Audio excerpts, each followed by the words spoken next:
अंता उपचुनाव में वसुंधरा राजे की एंट्री से क्या बदलेगा समीकरण?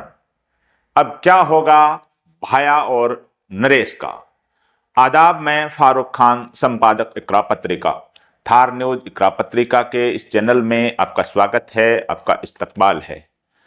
जैसा कि हमने इंट्रो में बताया है, अंता उपचुनाव से संबंधित और उसमें वसुंधरा राजे, राजस्थान की जो पूर्व मुख्यमंत्री हैं, उनकी जो एंट्री हुई है, जबरदस्त रोड शो हुआ है, उससे अब क्या समीकरण बदलेगा? अब जो प्रमोद जैन भाया जो कांग्रेस के उम्मीदवार हैं और निर्दलीय उम्मीदवार नरेश मीणा जिन्होंने पूरा दमखम लगा रखा है, इन दोनों का क्या होगा? इसी मुद्दे का ये एपिसोड है, जिसे आप आखिर तक देखिए। इसको ज्यादा लाइक करें, शेयर करें, सब्सक्राइब करें, ताकि ये मुद्दा है ज्यादा से ज्यादा लोगों तक पहुंच सके। 11 नवंबर को राजस्थान की अंता में विधानसभा उपचुनाव है। उपचुनाव क्यों हो रहा है, इसके ऊपर हमने पहले भी कई एपिसोड में बताया है। 11 नवंबर को जो उपचुनाव है, उसके अंदर 3 मुख्य उम्मीदवार हैं अंता में। एक कांग्रेस के प्रमोद जैन भाया, जो वहां से 3 बार विधायक रहे हैं और राजस्थान सरकार में 2 बार कैबिनेट मंत्री रहे हैं, कद्दावर नेता हैं कांग्रेस के। दूसरे जो उम्मीदवार वहां हैं, वो कांग्रेस से बागी होकर के नरेश मीणा मैदान में हैं और पूरा दमखम लगा रखा है। एक संघर्षशील, जुझारू, आंदोलनकारी युवा की पहचान बनाई है उन्होंने। पिछले साल, जो साल भर पहले उपचुनाव हुआ था देवली उनियारा में, तब उन्होंने देवली उनियारा से चुनाव लड़ा था कांग्रेस से बागी होकर के, और 60,000 वोट लेकर के वो दूसरे नंबर पर रहे थे और वहां कांग्रेस की जमानत जब्त करवा दी थी। अब नरेश मीणा अंता से मैदान में हैं। तीसरे उम्मीदवार मोरपाल सुमन। मोरपाल सुमन सत्ताधारी भारतीय जनता पार्टी के सिंबल से मैदान में हैं। वर्तमान में वे 12 के प्रधान भी हैं। 3 मुख्य उम्मीदवार हैं। मोरपाल सुमन क्योंकि सत्ताधारी पार्टी के उम्मीदवार हैं, तो जाहिर सी बात है, बड़ी पार्टी की जिसकी केंद्र और राज्य में सरकार है, तो एक बड़े उम्मीदवार हैं। प्रमोद जैन भाया जो वहां से 3 बार विधायक रहे हैं, 2 बार कैबिनेट मंत्री रहे हैं, कद्दावर नेता हैं कांग्रेस के, बहुत बड़े पैसे वाले हैं, तो उनकी पहचान भी क्षेत्र में एक बड़े नेता के तौर पर है। तीसरे उम्मीदवार के तौर पर नरेश मीणा हैं, उन्होंने भी जो पूरा दमखम लगा रखा, तो वो भी मैदान में है। ये 3 मुख्य उम्मीदवार हैं। इनमें जो पिछले 10-12 दिन से जो फार्म भरे गए थे, तो सबसे ज्यादा चर्चा है वो नरेश मीणा की, कि नरेश मीणा हैं, वो एक जाहिर सी बात, एक संघर्षशील युवा हैं, जिताऊ उम्मीदवार की तरह वो अपना जो वहां मूवमेंट है उसको तेज किया उन्होंने। अलग अलग समाजों में उनकी मीटिंगें हुई। प्रमोद जैन भाया हैं, तो उनकी जो नामांकन सभा है, उसमें कांग्रेस के तमाम तर कद्दावर नेता, पूर्व मुख्यमंत्री अशोक गहलोत, पार्टी के जो secretary, general secretary incharge Randhawa ji, PCC अध्यक्ष गोविंद सिंह डोटासरा, यानी कांग्रेस के तमाम बड़े दिग्गज नेता उनकी नामांकन सभा में गए। वे मैदान में हैं, पूरा जोर लगा रखा उन्होंने, उनकी सीट है। मोरपाल सुमन को जो ही टिकट की जो घोषणा की गई, तो दूर दूर तक इनका नाम नहीं था। एक आम आदमी हैं, गरीब आदमी हैं, साधारण परिवार से हैं, खुद ने खेती की है, खुद के पिताजी हैं खेतीहर मजदूर, हाली का काम किया है। यानी एक आम आदमी, गरीब और जमीन से जुड़े हुए आदमी को भारतीय जनता पार्टी ने टिकट दी है, जो आरएसएस भारतीय जनता पार्टी के कार्यकर्ता हैं, और उनकी पूरे एरिया में एक अच्छे और शरीफ आदमी की पहचान है। लेकिन क्योंकि वो कद्दावर नेता नहीं है, पहले विधायक नहीं रहे हुए हैं, इसलिए उनका पक्ष कमजोर था और भारतीय जनता पार्टी के कोई भी बड़े नेता वहां जाके मीटिंग नहीं की, तो और उनका पक्ष जो कमजोर लग रहा था। तो धरातल के जो चुनावी विश्लेषक थे, वो टक्कर जो पिछले शुरू के 8-10 दिन थे, इनमें टक्कर प्रमोद जैन भाया और नरेश मीणा की मान रहे थे। यानी मोरपाल सुमन को एक तरह से उन्होंने तीसरे नंबर पे धकेल रखा था राजनीतिक विश्लेषकों ने। अब जो ही पूर्व मुख्यमंत्री वसुंधरा राजे की एंट्री होती है, 6 नवंबर को बड़ा एक रोड शो होता है। अंता विधानसभा का जो कस्बा है मांगरोल, उसके अंदर जबरदस्त रोड शो होता है कस्बे के अंदर। उसके अंदर जो पूर्व मुख्यमंत्री वसुंधरा राजे, जो 2 बार मुख्यमंत्री रही है राजस्थान में, वे और उनके साथ में वर्तमान मुख्यमंत्री भजनलाल शर्मा, और बीच में जो प्रत्याशी हैं मोरपाल सुमन, वो खुले गाड़ी रथ के अंदर बैठ करके वो रोड शो में हाथ ऊंचे करके सब अभिवादन किया, वहां सारी बात। तो एक जबरदस्त उत्साह कार्यकर्ताओं में, भारतीय जनता पार्टी के स्थानीय नेताओं में देखा गया।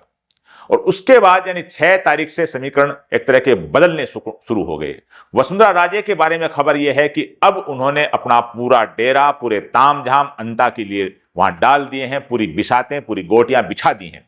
यानी अब पूरी तरह प्रतिष्ठा का इश्यू बना लिया है वसुंधरा राजे ने। अंता हर हाल में जीतना है। सीट भारतीय जनता पार्टी की थी।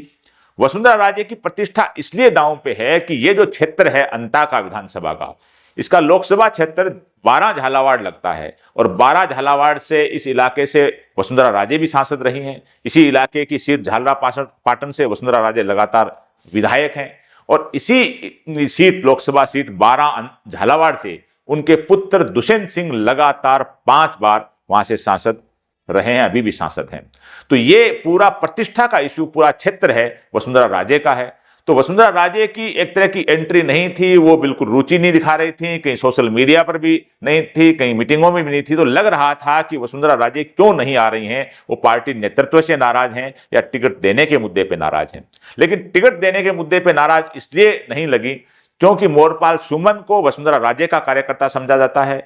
वो वसुंधरा राजे के नजदीकी जो कार्यकर्ता हैं उनमें माना जाता है और वसुंधरा राजे की सहमति से ही भारतीय जनता पार्टी ने मोरपाल सुमन को टिकट दिया था।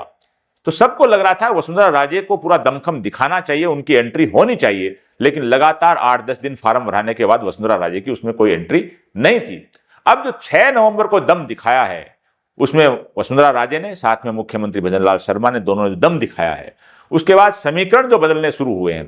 अब चूंकि ये सीट अगर भारतीय जनता पार्टी किसी भी कारण हार जाती है तो ये सीधी सीधी मोरपाल सुमन की हार ना होकर के वसुंधरा राजे की हार होगी, या उनके पुत्र दुष्यंत सिंह जो वहां से सांसद हैं उनकी हार होगी। तो वसुंधरा राजे ने अपने तमाम जो नेता हैं, अपने छुटभैया जो भी वहां के दूसरी जगह के, उनको सबको सक्रिय कर दिया है और चुनाव के समीकरण को पूरी तरह से एक तरह से बदलने की कोशिश वसुंधरा राजे ने कर दी है। ऐसी हालत में अब जो उम्मीदवार हैं जिनका मुख्य मुकाबला माना जा रहा था, प्रमोद जैन भाया और नरेश मीणा का, उनका क्या होगा? जाहिर सी बात है जब 3 में से जीतेगा तो एक ही, लेकिन अब नुकसान और नफा किसको होगा? मोरपाल सुमन है वो माली समुदाय से हैं और माली समुदाय का वहां बाहुल्य है और यहां माली विधायक भी रहे माली समुदाय से।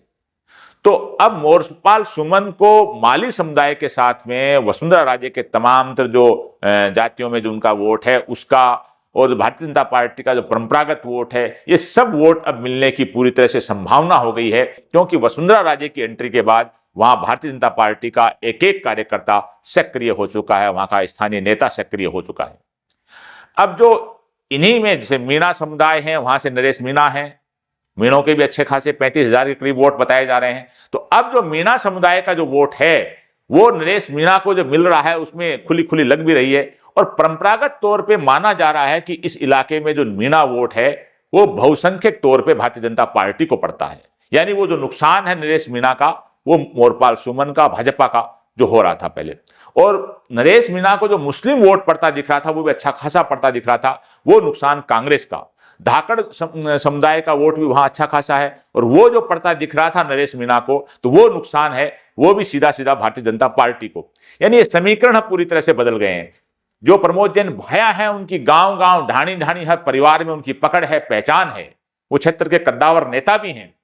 लेकिन अब क्योंकि प्रतिष्ठा का इश्यू वसुंधरा राजे का जुड़ गया है, अब मोरपाल सुमन के साथ में वसुंधरा राजे का जो रोड शो हुआ है उसमें मुख्यमंत्री भजनलाल शर्मा भी साथ हैं, तो पूरी तरह से समीकरण बदलते नजर आ रहे हैं। अब राजनीतिक विश्लेषक जो जमीन से जुड़े हुए हैं, हमारी भी टीम के जो लोग हैं, वो अब 2 दिन से ये बता रहे हैं घटनाक्रम सारे कि अब भारतीय जनता पार्टी का प्रत्याशी है वो मजबूत दिखाई दे रहा है।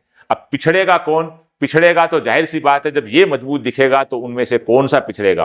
क्या जो नरेश मीणा की तरफ जो भारतीय जनता पार्टी का वोट, चाहे मीणा समुदाय का, धाकड़ समुदाय का जो जाता हुआ लग रहा था, क्या उसमें कोई सेंधमारी होकर के वो मोरपाल सुमन को मिलेगा?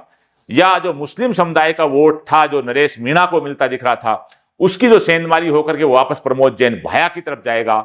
लेकिन अब है वो चुनाव पूरी तरह से रोचक हो चुका है, वसुंधरा राजे की प्रतिष्ठा जुड़ चुकी है और अब वसुंधरा राजे ने पूरी तरह से अपना दमखम लगा दिया इस चुनाव को जीतने के लिए। नतीजे क्या होंगे ये पोलिंग के बाद जब मतगणना होगी 14 नवंबर को तब मालूम होगा। लेकिन जो सुस्त चुनाव चल रहा था मोरपाल सुमन का भाजपा का चुनाव, उसमें 2-3 दिन से बहुत बड़ा एक तरह का उबाल आ चुका है और चुनाव है वो उठ चुका है।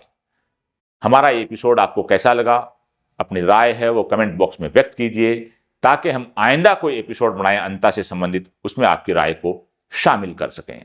आज के इस एपिसोड में बस इतना ही। जय हिंद, जय भारत।